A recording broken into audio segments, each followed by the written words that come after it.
Good afternoon, everyone. We're going to go ahead and get started. My name is Michelle Nelson, and I'm the social media content specialist here at FieldRoutes. Thank you for taking time out of your day to join us for PestWorld 2022 Insights, What You May Have Missed, Part 2. Joining us today are Zach Dilla, Growth Marketing Specialist, and Dr. Chris Fasano, Neuroscientist and Growth Marketing Director, both of FieldRoutes. Before we get started, I'll give you a little bit of background on both. Zach Dilla joined FieldRoutes as a growth marketing specialist in 2020. He is responsible for generating new opportunities to increase sales pipeline, continuously improve ongoing demand generation initiatives, and expand customer relationships. Zach has a passion for the field service industry that is energizing and contagious. Prior to his role with FieldRoutes, Zach served as a marketing coordinator for Terminix Commercial, where he helped branch managers and sales leaders execute their marketing initiatives. Zach holds a bachelor's degree in supply chain management from Texas Tech University.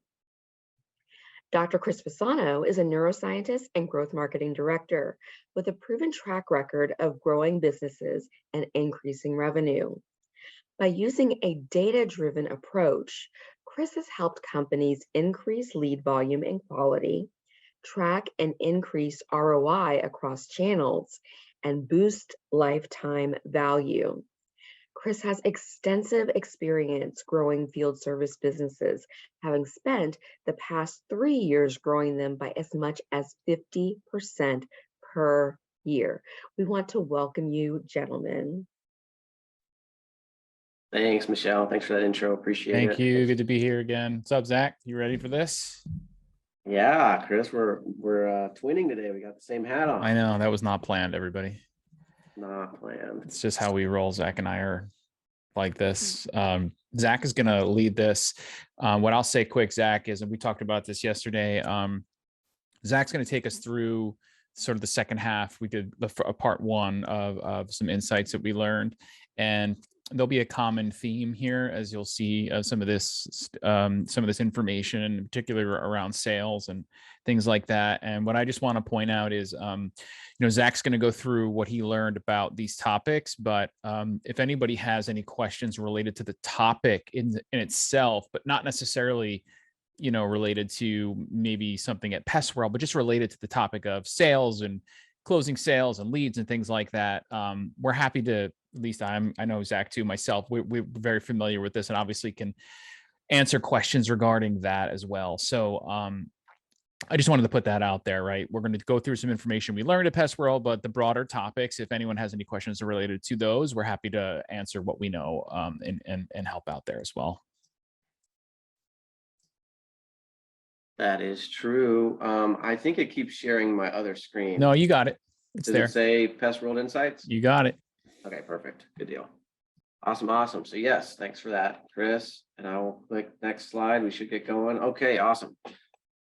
So for those of you who were at the last webinar on November 15th, this slide might look the same. This is just kind of an overview of stuff that I saw while I was at PestWorld. The little turkeys are different topics that we discussed during last month's webinar. Today, we're going to talk about video first campaigns, using them as a consumer education tool. We're going to just talk about getting involved in general. PestWorld is a great way to get involved, and there's so many different associations and clubs and things in this industry that are available while you're at PestWorld. And then we're going to talk a little bit about kind of sales as kind of the main topic throughout the entire presentation. But like Chris said, if anyone has questions or comments or anything that they want to share, definitely do so. We should have time for Q&A towards the end. So the next slide again. Again, this outlines some of the topics that we talked about today. I'll drop this link towards the end of the webinar. This is the YouTube link for the November 15th, part one of the PestWorld recap, where we talked about the Workforce Development Committee, training, making a plan and a strategy for your business, And then we also talked a little bit about some stuff going on with FieldRoutes.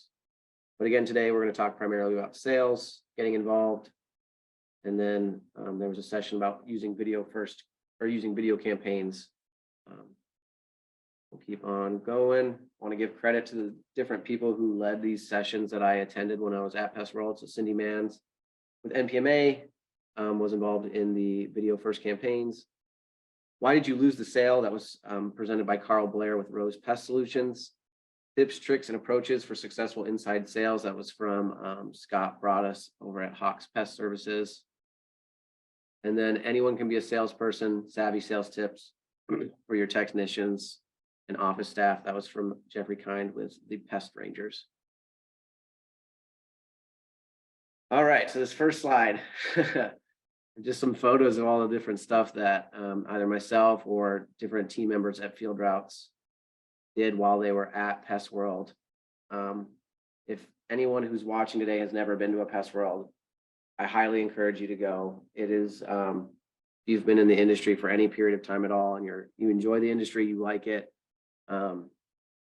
It was kind of my wow moment of like, oh, I really do care about the pest control industry. Like it's the Super Bowl of the industry. It's just an individual that I used to work with talked to me about how, you get over 3,000 people, leaders in the pest control industry in the same essentially hotel room and walking through the same halls, going to the same restaurants over a 3 or 4 day period of time. And there's just so much learning and networking to be done at this event.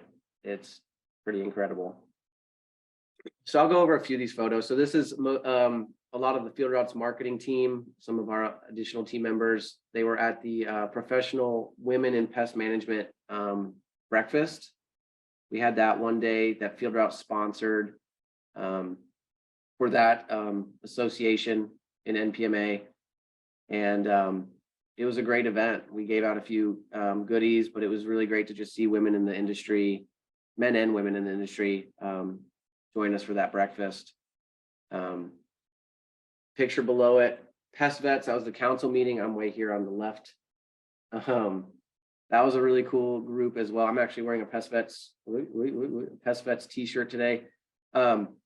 Great group of people who are either they used to be in the military or they just support the military and they're in pest control. So they help with hiring pest control veterans at their companies. They may have experience. They were giving out like challenge coins and different things. And they actually ended up raising like $40,000 for a shelter in Boston that was needing some help. So there's just great ways to get involved. The picture below that is Pest Fest. They have a little music festival, happy hour type thing at the end of the show. I believe they do something kind of towards the beginning of the show as well for PestWorld. There was a fun run that was sponsored by, it looks like it was, I think, yeah, Professional Women in Pest Management that a few of our team members were involved in. We had Black Ownership Matters. They had a presentation on creating equity and advancement in pest management that I know one of our team members attended. Well, Michelle's here. She attended that one. I know United to Beat Malaria. I mean, I'm channeling a list here, but that's kind of the point, is there's just so many different ways to get involved. There's a pest control fraternity. I listed 2 state associations. I happen to know the presidents of both the Virginia and the Arizona pest associations. I listed their logos. If you are looking for a way to get involved, I mean, these are just, I'm not even scraping the tip of the iceberg here, but these are just all a number of different things that I saw or that our team saw while we were at PestWorld. Chris, you want to say anything about this general idea or what you thought of PestWorld? Yeah, I mean, I'm always a fan of these sorts of events for the reasons I think we're aware of. People go to you go to learn, you go to really network, but I think that if you really want to take this to another level, like if you're really in this and you really want to get to the next level, I think that this is, I mean, you're looking for one place to go. There are benefits of doing some of the regionals and the smaller ones, but this is the event, and this is where you're going to learn the most, find the most, and meet the most, right, people. So I think that if this is, and next year it's in Hawaii, by the way, so for an added benefit there. So we're trying to give you the summary of what some of the stuff we've learned, but we couldn't possibly fit it all in. So I think that to Zach's point, like if you're looking to get involved and really try to take it to the next level, this is the place to be. Absolutely. Yep.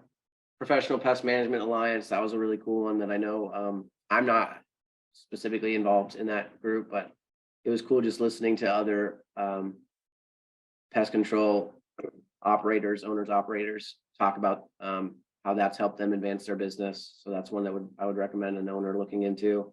The MPMA workforce we talked about a little bit last month's webinar. But MPMA has a lot of different clubs and ways to get involved. So I would recommend anyone who is just looking to get involved in some way, whether you're a technician, an owner, manager, at whatever level. If you're in pest control, there's a lot of different ways that you can get involved and get to know additional people in the industry. All right, so the next topic we have here was video first campaigns as a consumer education tool. It's presented by Cindy Manes, like I mentioned.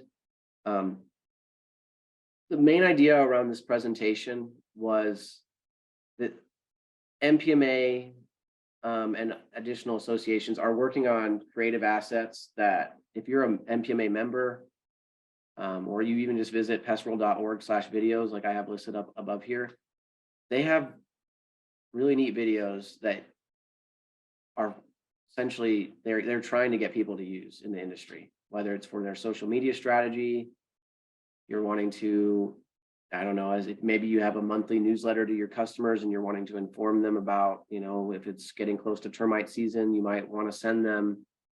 I think most people in the industry are familiar with this. It kind of went viral, but the tiny termite house, so they have a video. I'll exit out of here and just go to the link here. But it was just they made a mini house, and for 3 minutes, they kind of show that process of actually building the house and then having a bunch of termites slowly destroy this tiny house that they made. So that's kind of an insightful thing. If somebody is having to deal with termites or it's termite season, I could see a consumer wanting to watch that tool and watch that video and learn a little bit about termites. They also have things like bug battles, which I thought was kind of unique. They showed that during the presentation as well, where it was kind of almost like if one pest and another were to face off, which would win. And it kind of also highlights different things to look out for when it comes to, in this scenario, a bald-faced hornet or a yellow jacket. And then it kind of declared a winner at the end. So again, these are tools that you could always, you could share. If I wanted to share this, I could just copy this link and then put it in either maybe an email, maybe it's a one-off email to a specific customer. Again, these are just tools that are at your dispense that you don't have to, necessarily think about having to create and, reinvent the wheel. These things are already available to you. You can see there's different categories: educational videos, health videos, termite videos, so on and so forth. That presentation was really about driving it for social media, but there's a number of different ways that you could utilize some of these kinds of videos to help educate your consumers. And then the bottom of this slide, MPMA Workforce Toolkit. We talked about this a little bit in the last presentation in terms of like some of the different things that MPMA is working on to help enable pest control companies to recruit and hire better, since that is such a big industry pain point and really just a pain point in general right now for companies, not just the pest control industry. They've created a few short videos about recruiting three specific groups of people: young professionals, people who are either right out of college or out of high school, women, and then also military veterans. And if I go to this link here, the Workforce Toolkit, you can just quickly see they've even got a few other resources here, but here's the one on veterans that's available to download, one on women, one on workforce development. I won't play them, but they're about 30 seconds to a minute long. And you could always use those, as a part of a post, saying, hey, we're hiring, we're looking to hire. We love, we're always encouraging different, types of individuals to apply. There might be, there's in some ways there's still a stigma about hiring women or veteran or any of those three groups, or even groups that aren't mentioned here, right? But this is just another tool that people could potentially utilize for social media campaigns to consumers or to even potential recruits. Chris, did you have anything to say about this slide? I would just say in general, like speaking more general about video. So one of the things that I think people know this, but it becomes hard to execute on possibly is video and your use of video in marketing and creating video asset to put out there. We live in this world now where people prefer to watch a video. It's just how people consume information. They'd rather, especially as we, you're shifting demographic, possibly homeowners, they're younger, and you're going towards that younger demographic. They're going to want to look at a video. And so anytime we can incorporate a video asset with or in replacement of a static image asset, you're going to get better engagement and you're going to get just a better result. And one of the problems with video assets is the production of them. That's always a problem. Like, how am I going to make a video? Or, I don't have anybody that knows how to make videos. And so I think that there are places and there are things like that Zach was mentioning here, where they're producing assets, video assets to be used by pest control owners. So take advantage of that where it exists and incorporate that into your strategies, into your emails, into your workflows, however you have them built. But to just, again, a more broader point, if you have a marketing team or you're working with an agency or you're working with FieldRoutes or someone for with marketing, just in general, whoever you're working with, you should talk about marketing as a tool and a strategy. Video as a strategy, because it makes a difference. It really does. The data on video consumption over static is not even close. So just a bigger point about using video where you can. And if there are places where you can go grab assets where you don't have to produce them, but you can use them, get it, because then that takes away the barrier really to enter the video game, if you will. Yeah, that's super true. And to your point, the whole TikTok takeover where people's minds are getting, and if I don't see something interesting within the first 10 seconds, I'm exiting out of that video, or I'm swiping right to the next video. We're really seeing it, not just in this industry, but just across, in marketing, in terms of marketing. Everybody's looking to try and incorporate more video where they can.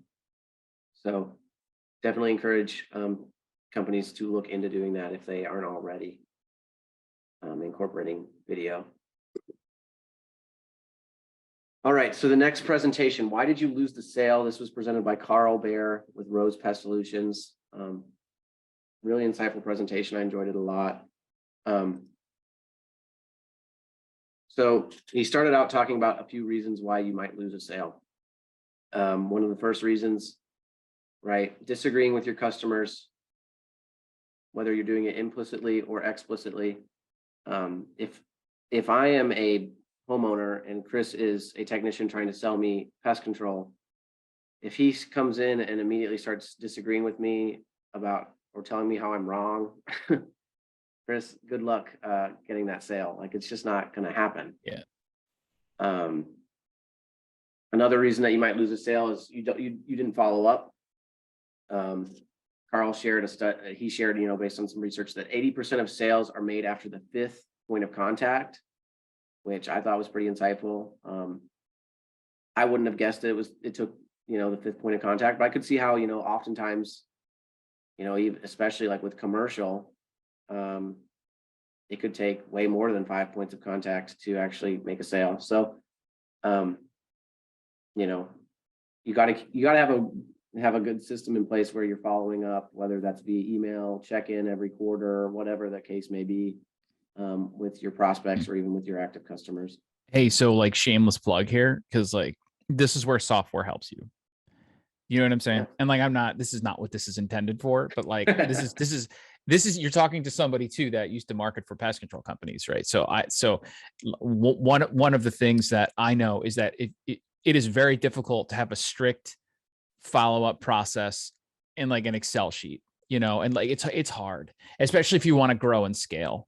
And so you really need like a software that's going to, you're able to create like lead stages and statuses so you can know exactly where people are, right? So like I would really urge you, like if you're trying to scale and you're trying to grow, you need every single lead you get, because a lot of them you're paying for. You have to make sure you're closing as many of those as possible. And in order to do that, you got to follow up, because most aren't going to be a one call close or a one interaction close, like Zach put up here, like they mentioned in this presentation.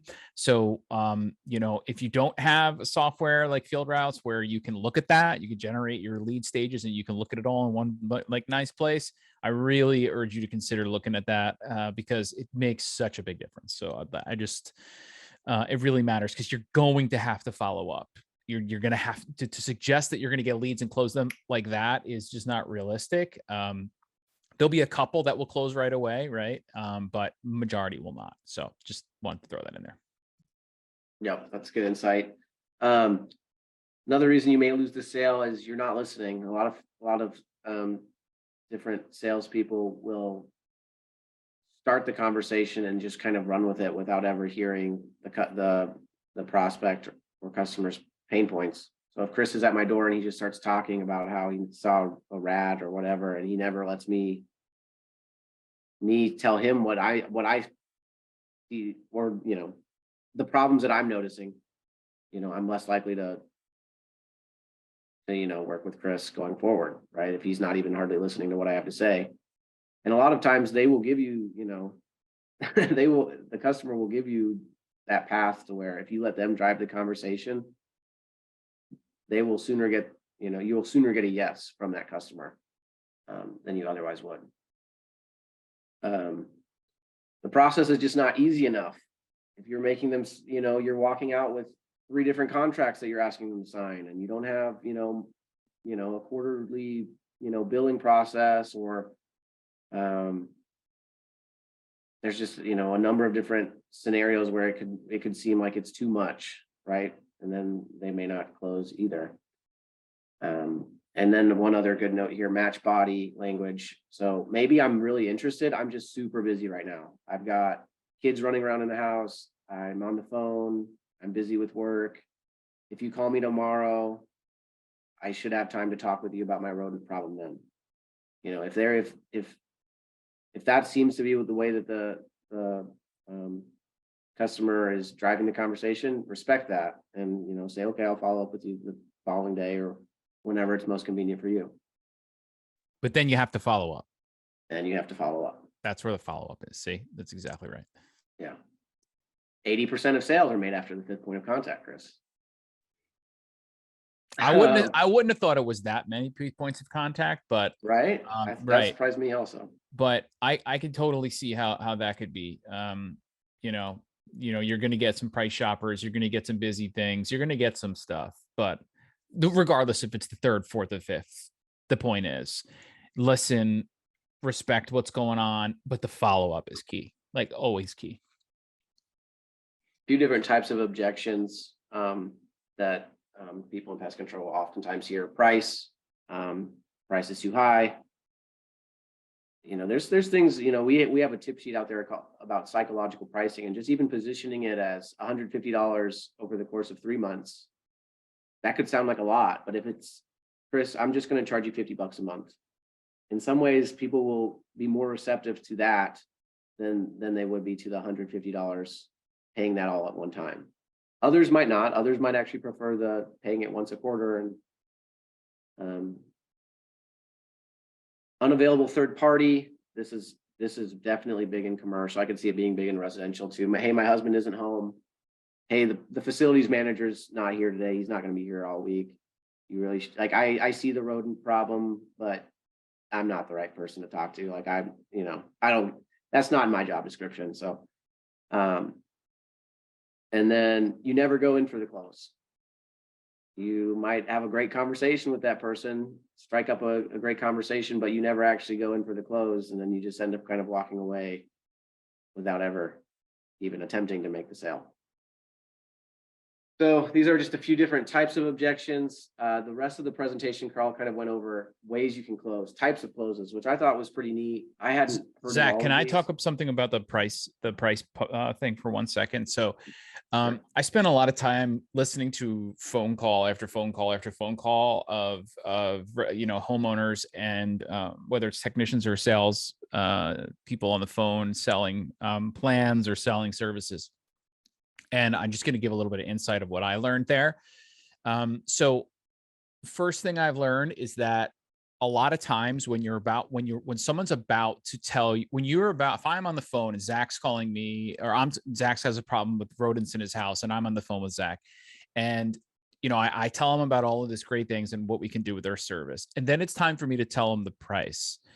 There is something that happens a lot of times, like psychologically, where the person on the phone almost sounds defeated telling them the price. It's almost like you're like, yeah, so it's great. And we have all these things and we're going to get rid of your problem and you're going to be rodent free. And it's really awesome. It's like $350. Like that happens, right? It's like this, like, and then there's like this thing. And when you do that, it's done. It's over because they pick up on that and they're just like, oh.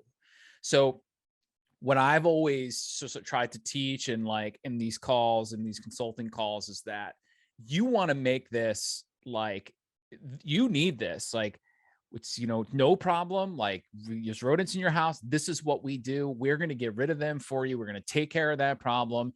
They will be gone. It's where we have this awesome program. You're no different than anyone else. We'll take care of it. It's about $300. After $300, it'll be done. You won't have to worry. We'll come back.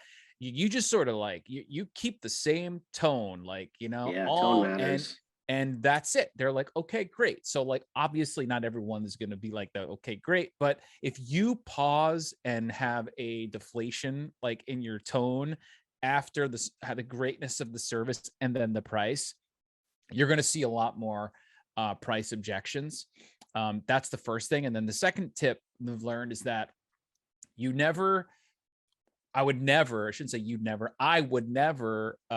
say the price first. I would always talk about the benefits of what will happen when you provide service and make it seem like, there is no other option for you.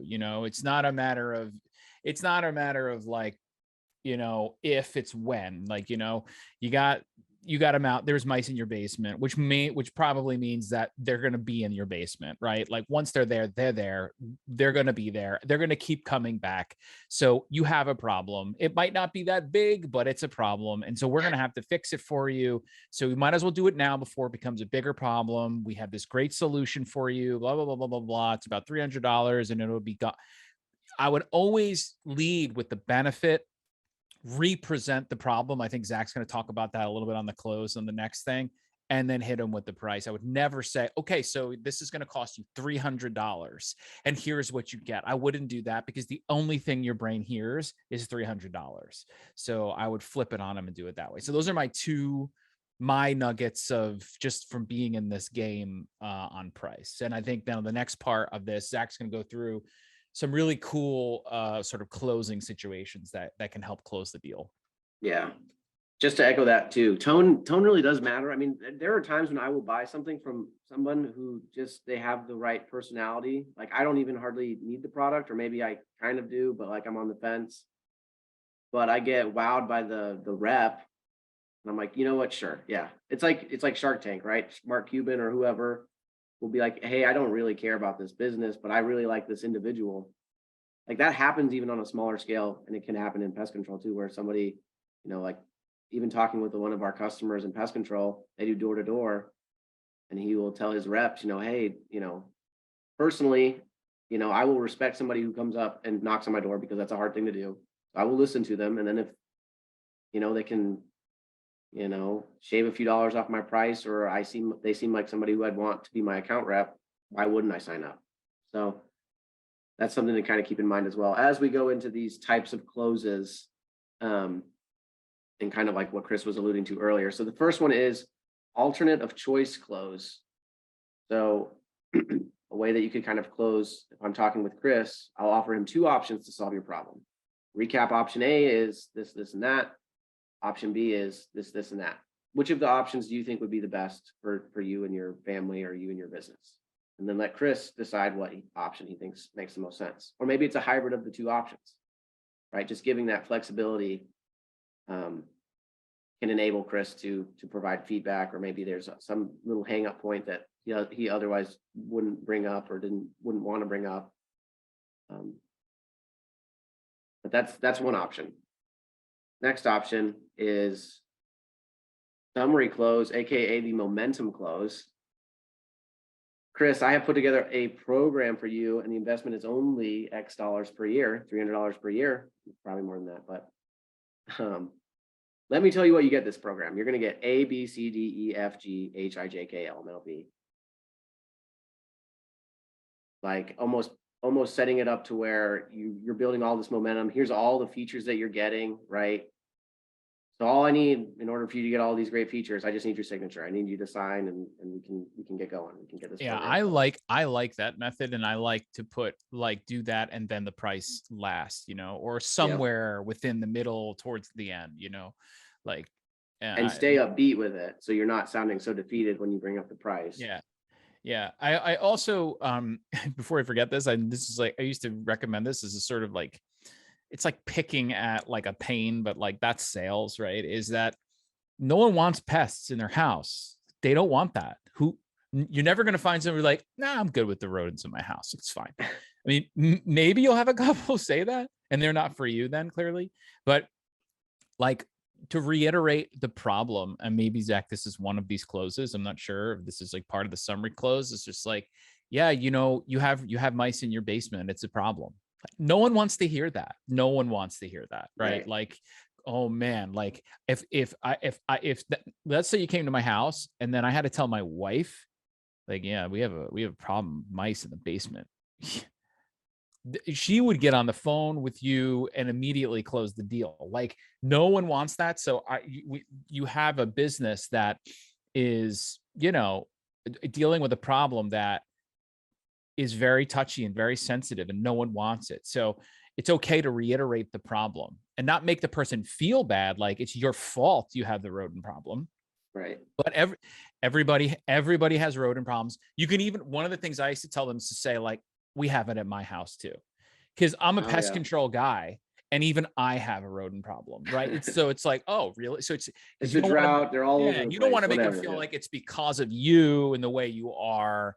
That's not anybody and everybody has a pest problem. It's a matter of time. I have it too. Most of everyone, but good thing we have. That's why we're here. We can take care of it. Like Zach said, we have A, B, C, D, blah, blah, blah. About $300. We'll take care. Like that's a good way to do that summary close. The next one is 3 yeses and a close. I'm not sure if I like this one as much, but it's interesting.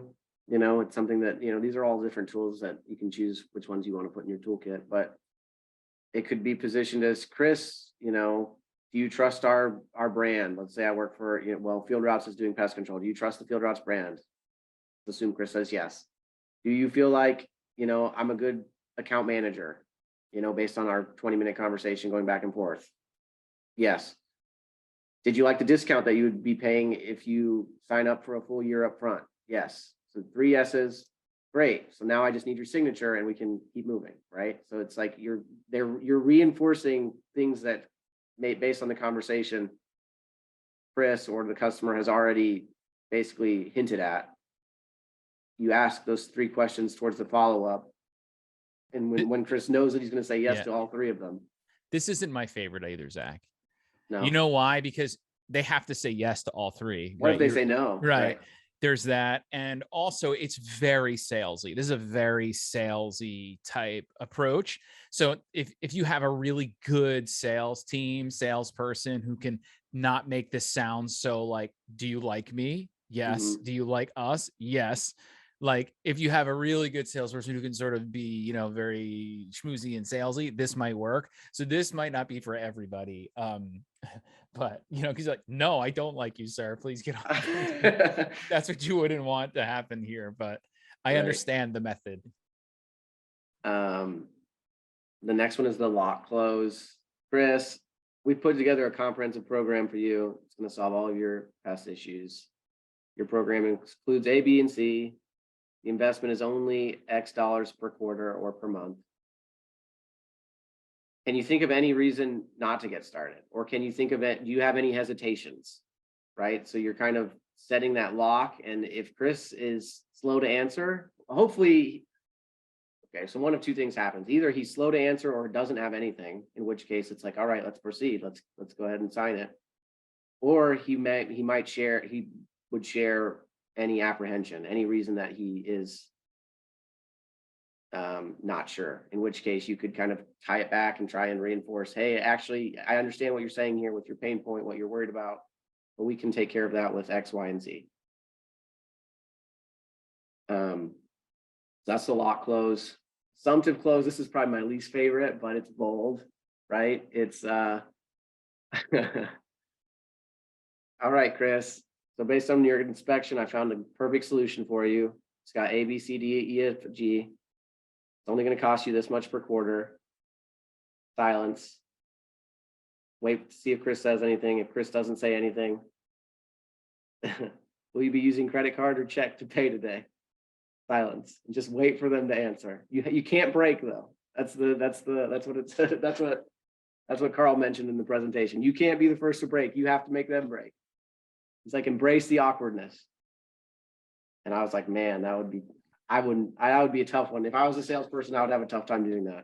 I would imagine though, someone would say something sooner than later. I don't think that silence would go that long. I would have to imagine. But even for 3 seconds, like, right, you're just waiting to see what they're going to say. 3 seconds for me is an eternity because I don't do silence well at all. But you know, if it's like, you know, I get it. Like, and I like the approach of like, you know, I like this. And other thing too, Zach, you can combine some of these methods, right? You can do like the summary close, which is my favorite one, build it up. And you're like, yeah, so for $300 and whatever. So, you know, I think we can get started right now. I just need, you know, a credit card, or would you prefer to use like a check? Like you just do it that way. And they're like, wait, what? All of a sudden they're like buying something kind of thing. So you can sort of combine some of these methods. The resell, represent close. Chris, I understand you're still having some hesitation about investing blank per month for your pest control needs at your restaurant. Let me remind you of all the great benefits you're getting. You're getting A, B, C, D, E, F, G. Now I just need your signature right here and we can get going.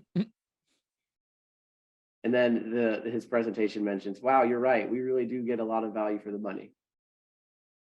So you're just kind of reinforcing everything, right? You're kind of summarizing it and offering it up again so that it's all, it's like a summary close almost. It's a different variant. Yeah. And then I also like this last one, which was the scale of 1 to 10. I think this is kind of a good one to use, you know, pretty self-explanatory. On a scale of 1 to 10, Chris, how likely, like, where would you put yourself on the scale? Are you at an 8? Are you at a 10? Are you at a 4? Because then it kind of enables you guys to talk about why if Chris is at a 7, why is he at the 7? You know, well, maybe if I can do your service after 5 p.m. when most of your customers are gone, or most of your business is, you know, less busy, would that bring your 7 up to a 10? So it kind of is another way of trying to get any potential pain points out of the customer that they might not hear right away. Not my favorite one either, but I get it, right? Because you're asking someone to rate something and the numbers are completely random, but I guess you're just trying to get a sense for where they are. So I get that. Yeah, I get that method. So that was Carl's presentation. I'm going to jump to the next one, which was Scott brought us with Hawk's services. It was tips, tricks, and approaches for successful inside sales. So his presentation, it was a really good one as well. And one of his introductory slides just talked about how it all, you know, starts with the right people in the right place. You have to have a culture and environment that supports inside sales, that has a passion for inside sales. The infrastructure supports inside sales. I've seen that within organizations in the past where the organization doesn't necessarily support inside sales. And I'll talk about that a little bit more further down here. Compensation and time.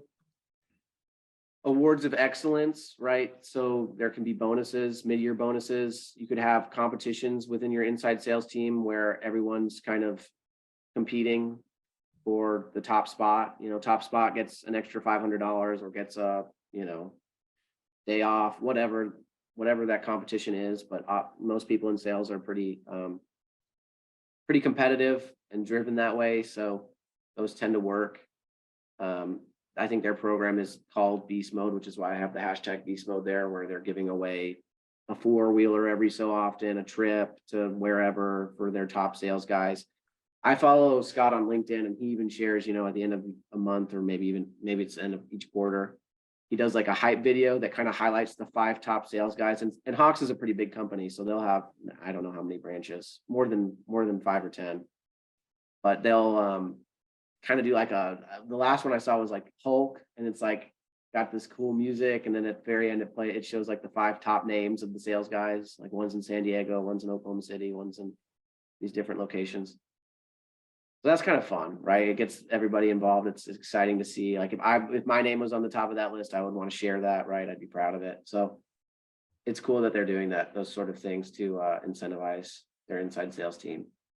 Yeah, I mean, this is like one of the most successful ways to drive sales. And what I've seen in pest and home services is these, what they call spiffs, or these internal competitions and things like that. I mean, we would even do it with the teams that's answering the phone, like who's selling over the phone. Anybody that's selling, you know, our goal is to sell X number of plans this month. Whoever sells the most plans gets this, or whoever does 20 gets this. And if you're some more the sophisticated or bigger companies, creating like a leaderboard is something that's pretty cool. So you can see who's ahead or who's in the lead with your sales team. But any way you can motivate is ideal. So and we've tried all different things. The most successful way to get things moved forward and the needle going and hitting goals is by like some sort of incentivized promotion or thing like that. Yeah, we did that at Terminex when I was there, and we did a bird campaign, which a lot of people in the industry would know. Bird is something that a lot of people shy away from. Like, you got to know your stuff. You know, there's lots of regulations, laws. Oftentimes you're climbing a ladder or you're using a high rise to get to a bird problem.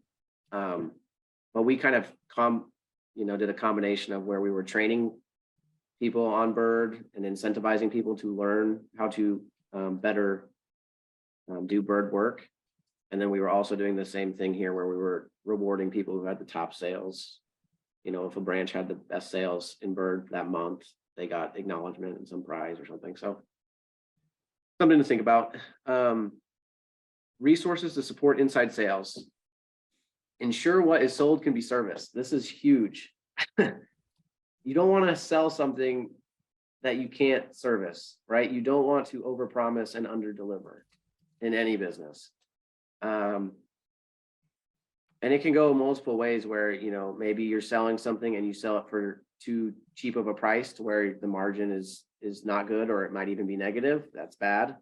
You could sell it and then sales promises to be there the next morning at 8 a.m. and the technician doesn't show up until 10 a.m. Right? Doesn't look good. That kind of jumps to, I guess, kind of my last bullet, but you want to support sales, and you want your organization to be aligned with the goals. You don't want like service to have certain goals and sales to have goals where they don't support one another, because it's just going to create disagreements where they don't need to necessarily like breed, right? Sales and technicians already can sometimes have a hard enough time getting along, but when the goals aren't aligned and they're fundamentally having to from the jump disagree on something, not get along with something, it becomes the branch manager and potentially even the owner's problem.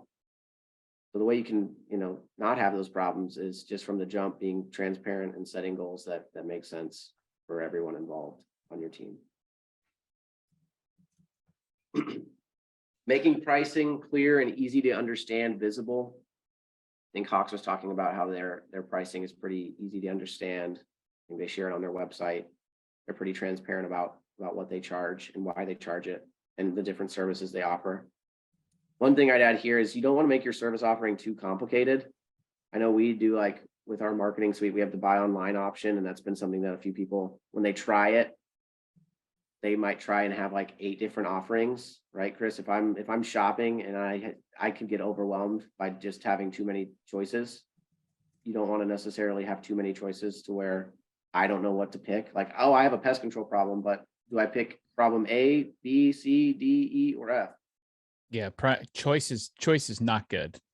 Brains don't do well with choice. We don't want a lot. Like, yeah, like there's some, you ever go to like, there's the chain restaurant that has the gigantic menu. I think it's Cheesecake Factory. If anyone knows Cheesecake Factory, they have this like ridiculous menu. It's just absurd. There's no reason to have, and you end up getting the same thing, right? So it's like you presenting choice just confuses it. So you have very slim options, make it very simple. You're almost eliminating the choice, which is what you want to do, and make it very clear. And then systems to respond promptly. Chris alluded to this earlier with, like having automation, or you could use automation within your software, but having phone scheduling set up to where you're not having to do your scheduling the following day, at midnight or the night before. Having billing set up to where it's well organized and you're not having to manually try and track that. And then that's the majority of this slide. So continuing this, seasonality and trends. Obviously, there's spikes throughout the year where, the summer's always busy. There's termite season, there's mosquito season, exclusion season where, things like squirrels and different critters are trying to get into a roof or whatever. Just being aware of that and maybe aligning to where you have a promo going out right as termite season's beginning, that could incentivize someone to sign up for termite.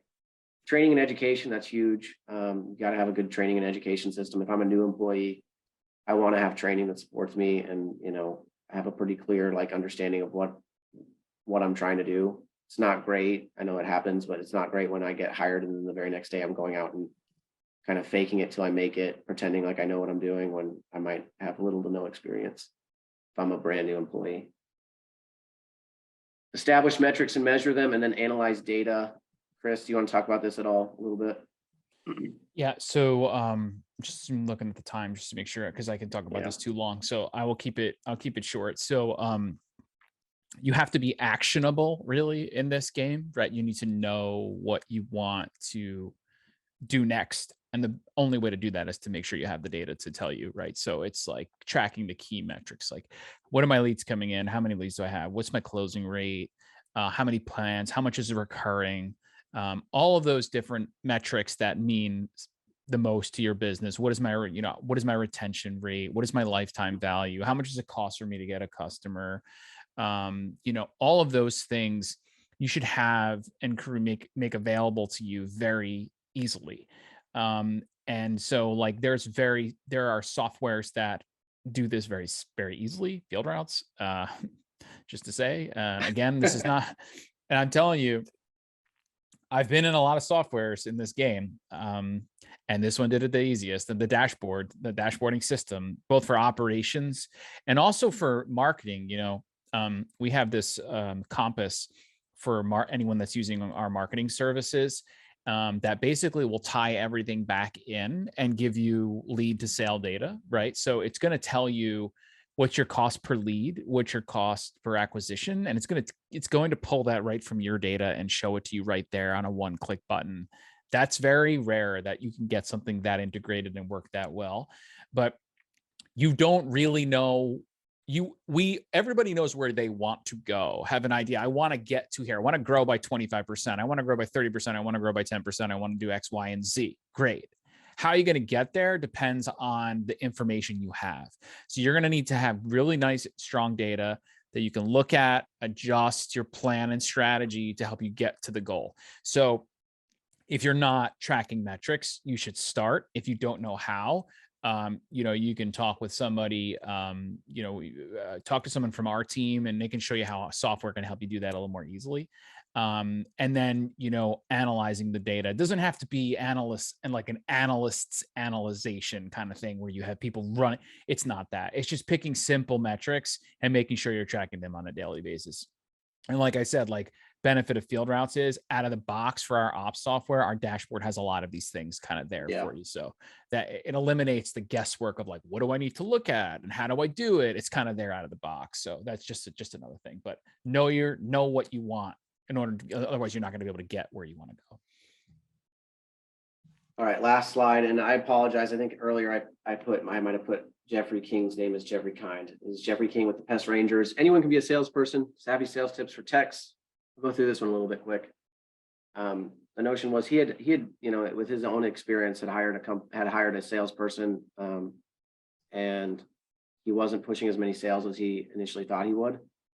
It talked about, the benefits of, and he kind of went over some tips on encouraging your technicians to sell, maybe setting realistic goals. If they're ramping up, maybe they're not comfortable selling, or maybe you have one technician who really is good at selling and the others aren't, realizing people's strengths and leveraging those. Some people, they just want to go out and, take care of the pest problem, and they may hardly want to talk to anybody. Others might be more inclined to sell, and maybe you could even set up a specific commission program for that individual, or your office staff, if they are inclined to sell or want to try and sell a little bit heavier, you can enable these additional roles, these other roles, to help in bringing in sales without necessarily hiring a salesperson. The sales process is shifting in real time. This was not in Jeffrey's specific presentation, but we recently did a webinar with one of our customers, and I know Tom Miche with Miche Pest Control. He surveyed LinkedIn users, asking them, did they prefer face-to-face versus e-commerce when they bought pest control? 1 out of every 8 said they preferred face-to-face. The others were saying e-commerce. That trend is going to continue to become more and more prominent. Buyers are more informed than they were ever before. It used to be look in the phone book, whichever name showed up first for pest control, that was who you're going to call. Now you can, look at websites, referrals, reviews, to help determine which pest control company you want to call. And then how quickly can they answer that phone call? Because sometimes you might lose the lead if you take too long to answer the phone when they're looking for a solution. And then your website is your best storefront. If you don't have a website with your pest control company, or your website is lacking, definitely encourage you to reach out. FieldRoutes can help you with that. Chris, you have anything quick here before we move to Q&A? No, not here. We can move to the Q&A just for the sake of time. Cool. Thanks everybody for your time. I will pass things to Michelle so we can get some questions answered. Thank you, gentlemen, for such great information. And I'm guessing that our audience has some questions for you. So everyone, if you haven't done so already, go ahead and submit any questions you have for our speakers using the Q&A icon at the bottom of your screen. They will answer as many questions as possible in the time that we have left. While you're doing that, I'm going to ask that Lynn, our moderator, post a link in the chat to sign up for a free demo of FieldRoutes.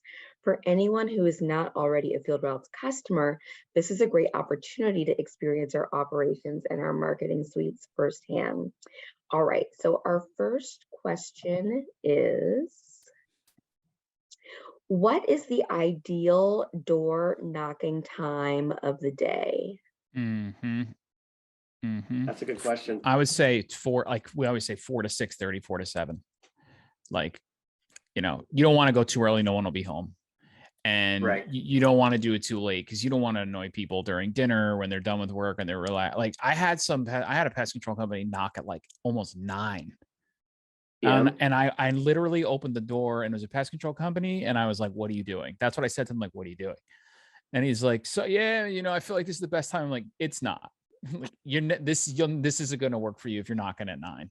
So no one wants to talk to anyone at 9 o'clock at night on a weekday. It's not a thing. So I say like 4 to 7, 4 to 6:30. That's the prime time of when I would say to knock. Yeah, I would also say, if you happen to be in an area where you just serviced a place, and I mean like Bird, I'm thinking of Bird. this was more commercial, but like, hey, I just solved this bird problem for this one business. You know where all those birds are going to flock to now is the building right next door.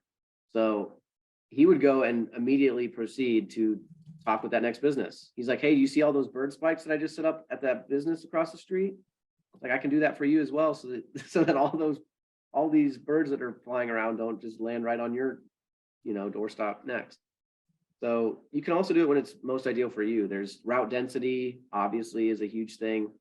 Like Chris says, I think 4 to 6:37 is probably the best time, but also when it's most efficient for your business. I mean, ideally, you want people answering the door. So, but it's a numbers game too. The more doors you knock, the more sales you'll bring in. So. Thank you, gentlemen. How often should we be doing incentives for inside sales? Is it weekly, monthly, bi-monthly? Yeah, Zach, I'll take this, and then like if you have anything to offer. What I would say to that is like you could do all of the above. It depends. So here, give me an example. It's good to do things on a monthly, like, hey, we have this target for the month, and you could do a standing one for that, right? But then you're halfway through the month and you're down, like looks like you're not gonna hit your numbers. So you're going to implement something. Then you're going to say, okay, look, call everybody in and say, all right, we got 2 weeks to go. And if we can get to this number in 2 weeks, here's what we're going to do. Right. So like you can have a standing one, or you can switch it up every month. You do one. And then if it's a month and you're down and you really need to hit it, you can carve out a sort of new promo just to get you boosted, something like that. So I don't think there's a right or wrong answer here. It's as creative as you want to get. And so that's what I would suggest. I've seen people just like, we got in 1 week, whoever sells the most plans in 1 week is going to get this, because they're really trying to boost their numbers towards the end of the month. So that's how I've done it before. Yeah, I would say it depends on the size of your company. If you're relatively lean and you're regularly meeting with all of your team, you could do a weekly or change it up bi-weekly. The larger company is, you almost want to do monthly or, quarterly almost. Like we would do that at Terminex, just because, the chain of command, like game of telephone, it takes a long time for it to get to every single person when the company's that big. So we would try and run it, a month or even 2 months sometimes. Just because the first week or two, you're just trying to get the word out and people to realize, oh, I'm trying to go after a certain pest or a certain thing. So. All right, one last question. I'm implementing a sales training program for my techs. Any advice? Oh goodness, for my techs, I would revert to like our first slide where we talked about being, networking and being involved in these different communities. It would be great to learn from someone who's already done it, right? If you have a point of contact in the pest control industry who may have already done this, a mentor, I would definitely encourage reaching out to them. I think there are different, like if you're a FieldRoutes customer, I know we have our Facebook forum group. I'm sure there are other pest chats like in Facebook and Reddit and all these other different places where you could ask a question like this to get hopefully great advice. That would be my answer. Chris, what would your answer be? I mean, it's a very difficult question to answer. There's a lot. I would say make sure you have a good understanding of the data, right? Like we talked about, like you're going to want to make sure that you need a process. So make sure your processes are all built, right? You want speed to lead, how much, all of that, make sure that's all in place. And then, however you're going to deliver that, but the other piece is like, how are you going to hold them accountable? That's got to be part of it, right? So how are you going to monitor it? How are you going to know that all the techs are following the process and implementing what you want to push? So I would just think it through that way. There's also, there's a lot of different consultants out there that can help with this and have programs built already for you to sort of use. My advice would be to understand the data, make sure you have like your software has something you can track and follow and hold them accountable once you do the training, because you're going to want to make sure that they're actually following the process and things like that. So just some high level stuff there. All right, that is all the time that we have for today. We want to thank you again, Zach and Chris. We really appreciate you joining us. Yes, real quick, we do have a Cyber Monday extension deal. So we had that last month that we talked about on Instagram and different things. If you follow that link that Lynn posted, check it out. We're giving away months free, depending on what suite you sign up for, as well as an iPad. A lot of iPads have been going out, so get them while they're A hot. lot of iPads are going out. That is Zach and I are still trying to get our iPad, and you click that link and all the details are there. Thanks everybody for coming. Thank you, Zach. Thank you. Thanks. Thank you, Michelle. Thanks, Lynn. Thank you. Thank you all for joining us. We hope you found this valuable. Remember to watch your inbox and social media feeds for information on our upcoming growth and tips and tricks series webinars. Everyone have a great day.